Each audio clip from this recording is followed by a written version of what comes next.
Okay, so here's a quick video on what I use as a growth food for my paradise fish. This same kind of food will work with bettas and other insectivores. Again, these are insectivores. They don't like plant matter.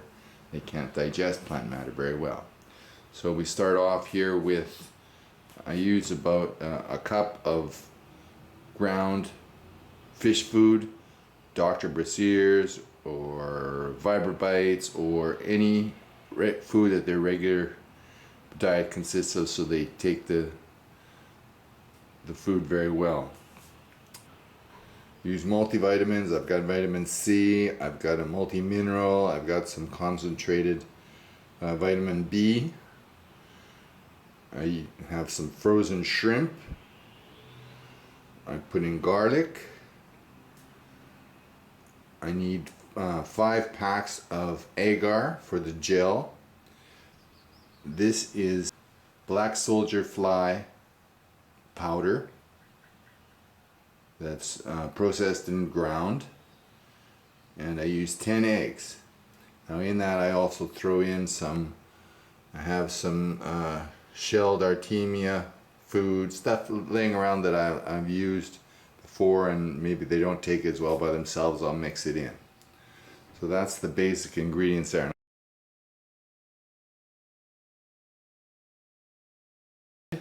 On the equipment side, I use ice cube trays, the mixing bowl, and then I have a hand blender to do all the stirring and combining all the ingredients together. So start by mincing your garlic. Also mince your shrimp. Mix it with the hard vitamin tablets in a bowl, soak it in water. Combine those ingredients and puree them with your handheld blender.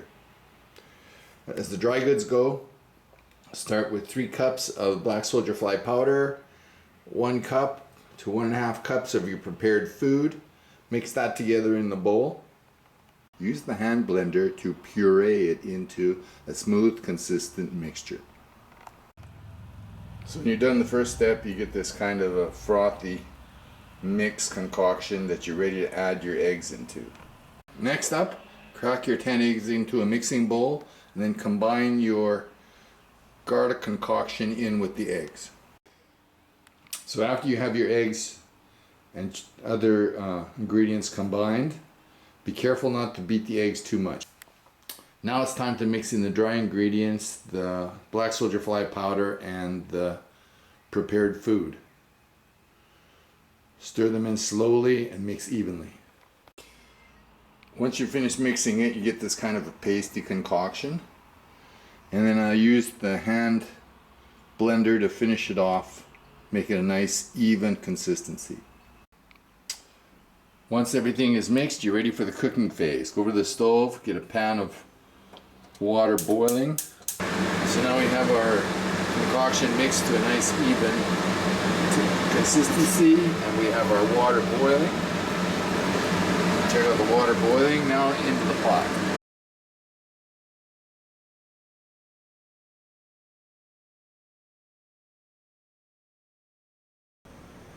Okay, now we've got our concoction cooked. It's an hour later, 45 minutes about maybe.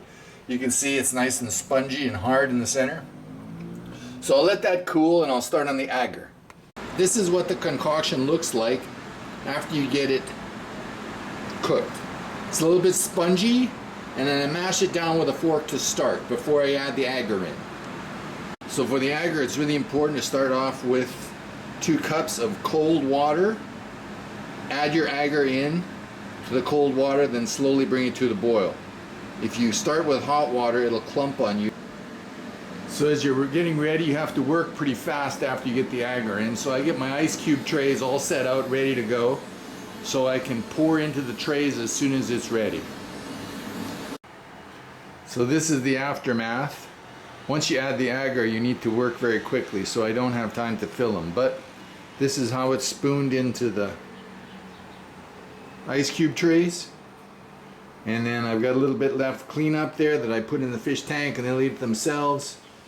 And then that's about it. This food will last me about 6 weeks, 2 months. The handy thing about it is fish can eat all day long. And so fry grow very well on it. Good fat content, high protein. Okay, so it's the next day. We're going to take a little bit of our freshly made pate up to the roof and see how the fish like it. So here we are, nice bright day, Taipei rooftop.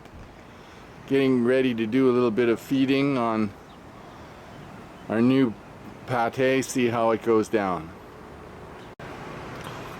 I like to give it a real good mince up for the smaller fry. Seems they can take it a lot better. So let's have a look here. Seems like there's a few eager testers here. Let's dump it in. See how they hit it.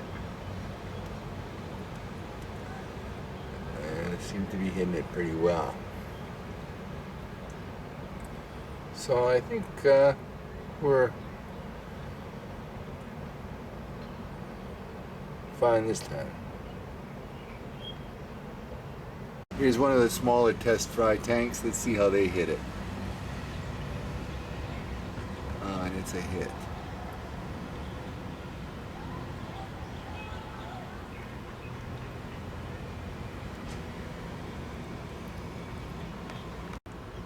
And here's a shot 5 minutes later, and we're pretty well picked clean. Still some munch in there, and you can see they're still eating here, but they'll eat at this all day and it'll be all gone.